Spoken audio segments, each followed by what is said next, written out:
3, 2, 1.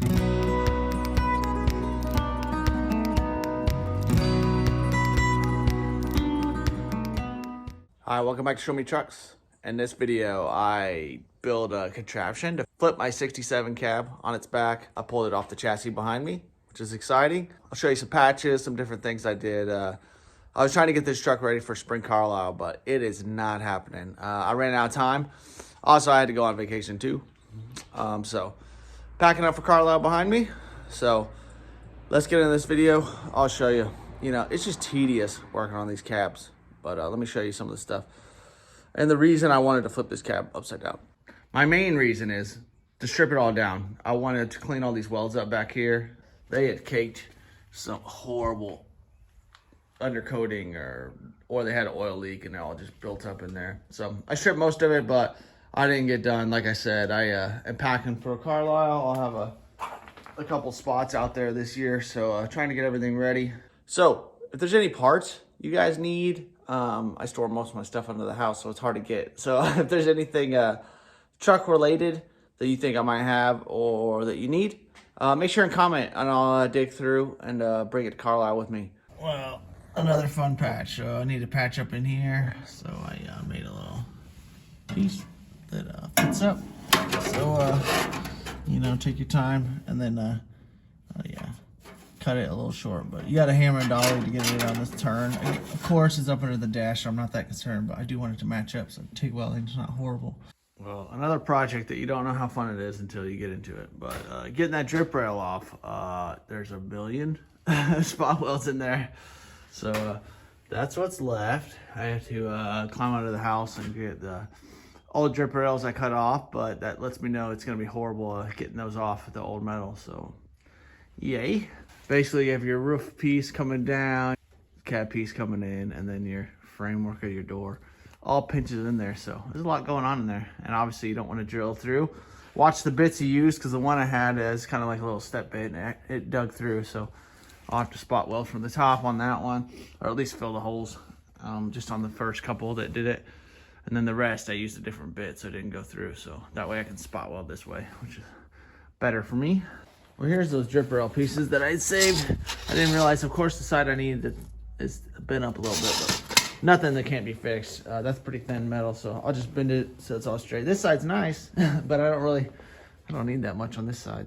So now I'm gonna wire weld that down so I can see where all the spot welds are. This I could just drill through because I need to spot weld through the holes anyway, so not as bad. So hopefully I can get all that straight. Obviously now I can test fit everything up there. I just want that top edge to be nice and straight because this side looks pretty straight. It kind of looks like it droops down a little here, but like I said, it's pretty thin, so it's probably just kind of like pulled down, probably just from people grabbing on it. So you kind of always want to like put a level on there and kind of hammer and dolly that up into shape. So I want to make sure that it looks nice. Well, after a lot of grinding and spot welds without a spot weld, tool, it's a little hard to weld upside down, especially TIG. But she's on there. It started about there and then went all the way across. So, just try to clamp everything up tight, make sure everything's pinched together good, and then make sure everything's straight down the line, So, I don't want you to really be able to tell it's been fixed, but it's definitely been fixed. So that's what she looks like. Again, if you're gonna paint it, you're just gonna do some body work and stuff up there. I still need to get a little bit of paint out from up there, but can't be stressing the little stuff right now. I need to move to the driver's side. It's got a little tiny patch, so hopefully that doesn't take too long. Strip the bottom part of this cab down back here. Gonna do up around the windows next. I don't think I showed you, but I did the top of the cab before we went on vacation. If you're wondering why I'm painting inside the cab without my rockers on, it's because I wanted to just get that sealed up enough. This is a primer in the bottom where it was bare metal. There was still some white up here, so I didn't feel like I needed primer, so I just did one coat. Again, you're not gonna see this. I'm gonna have a gas tank in the back. I'm gonna have carpet on the floor and door panels. I'm probably not gonna make them, but whoever gets this should put our kicker panels on it. So once that dries tomorrow, I'll put a coat of black on this, maybe end up doing 2, and then another coat back here. And then I already did the firewall. So the reason I didn't do over here is because I need to flip the cab upside down. I want to grind that, and I don't want to heat it all up and mess up the paint that I just put on. So that's what I'm working on. Again, if you're gonna see it, you know, you can use some car paint, but I use some tractor and oil-based enamel. I also did in here, which I was telling you, again, when your fenders are on, you don't really see in there. So I'll do that black too. After I flip this over, grind it, then I'll get my doors on and do my rockers last. I'm trying not to move the cab around too much with the new rockers on because I don't want to ding them up because, you know, I want the rockers to look really nice on here.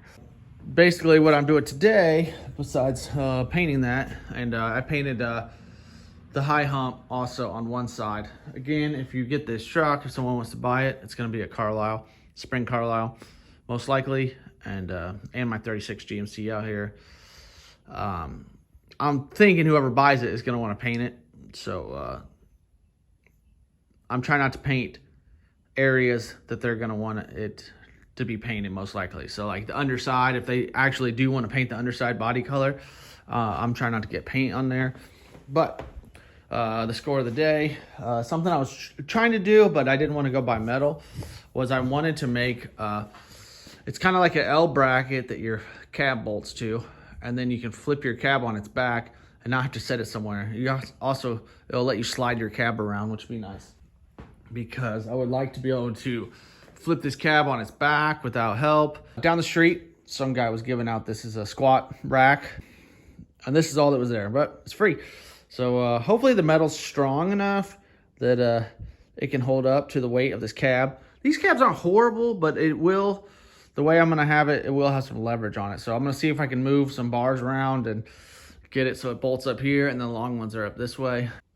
I can flip this cab upside down, take it off. I'll probably have to pull that chassis outside unless I can jam it all the way back here in the front of my garage, and then throw the cab over there. But it's crappy weather. I really don't want the chassis outside. I definitely don't want the engine outside, even if it's tarped up. So I probably not gonna show a ton of this, but I'm gonna try to get this going with free stuff. This is how that turned out. Hopefully it's strong enough. We'll see. You know, once it's all bolted up, it kind of, hopefully it will be tight. And then the only thing I'm missing, and I won't have it on there until the cab's on, is I'm gonna put a board back here that will adjust and kind of put tension against this back lip of the cab. And I'll probably put some carpet on it or something, that way if you did have a painted cab it wouldn't mess it up. But the back of the cab lays here, the front of the cab, so I had to make these little extensions because your cab mounts in the back bolt up into like cage nuts. The front, it just runs down, and so I slotted so I can get the nuts in here.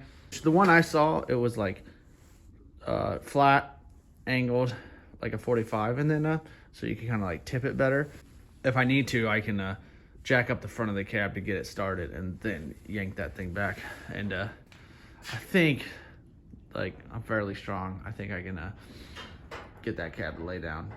Eventually I want to get caster wheels that sit on here, and that way I can roll the cab around. I can work on it while it's flat. It has enough room where the rockers and the back of the cab corners don't come down and hit the ground. And so if I do need to take a cab to sandblast it or anything like that, or just move it around in here, you're not sitting on the pinch welds or anything. You're sitting on the cab mounts. So just a little handy thing, all free stuff. Well, if you didn't know the best way to film time lapses, it's to not turn your camera on. So I took the tires off so I could lower the frame, because there's issues hitting this whenever you pull the cab. So nice to have the cab off. My friend Jimmy came over and helped me. So now I'm gonna try to tilt this back against the bench so I can strip all this right here, and then eventually I'll tip it all the way down on its back so that I can strip down the bottom. But this is how that turned out. Hopefully these brackets are strong enough. I'm about to find out in a second. I might put a 2x4 back here just to put a little cushion if it does rest back. I'd like it dispersed to weight instead of putting indentions. That's what you'll see. That's why I didn't want to lay it on his back. You see a lot of guys either grab them with a forklift or something and they put these big creases in the back of those cabs. These cabs are not like ridiculously heavy.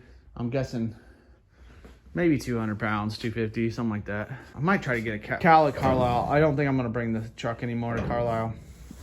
It's just, I'm running out of time. But someone to put this patch in here, and I don't mind it, but these cows are dirt cheap now. Everyone has them. So I probably get that for 20 bucks at Carlisle. So if I can find one that's nice, that doesn't have a patch in it, I'll probably grab it. I think people take them off thinking that they're gonna find a nice one that fits good, but none of them fit good. Nice having that little bar in the middle, I guess. I just angled it so I didn't have to lay underneath there a bunch. Well, more of my 2-car garage problems. I scooted the 67 chassis over. We're tight, but it should fit. So I'm gonna slide it up here and then tip it on its back, and then hopefully it will be kind of in the in-between zone, you know? Well, that was interesting. Of course, I filmed it in slow-mo. I swear, I used to know how to use a camera. But it's tipped up. It does have enough flex that it does let it kind of almost sit down on it back here. So I just, I put some gloves on it where it would rest on the cab, you know. It's not even really, but when I'm working back here, I don't want it to be just bouncing off. And I know I'm using a grinder, but I think that'd be kind of annoying, just ding, ding, ding, ding, ding the whole time.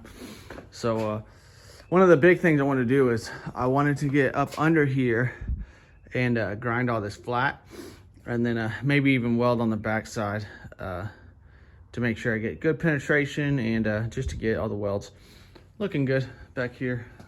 I mean, they're not horrible, but like I said, the TIG just kind of falls to the bottom. So now the fun task of cleaning the underside of this cab. Yay.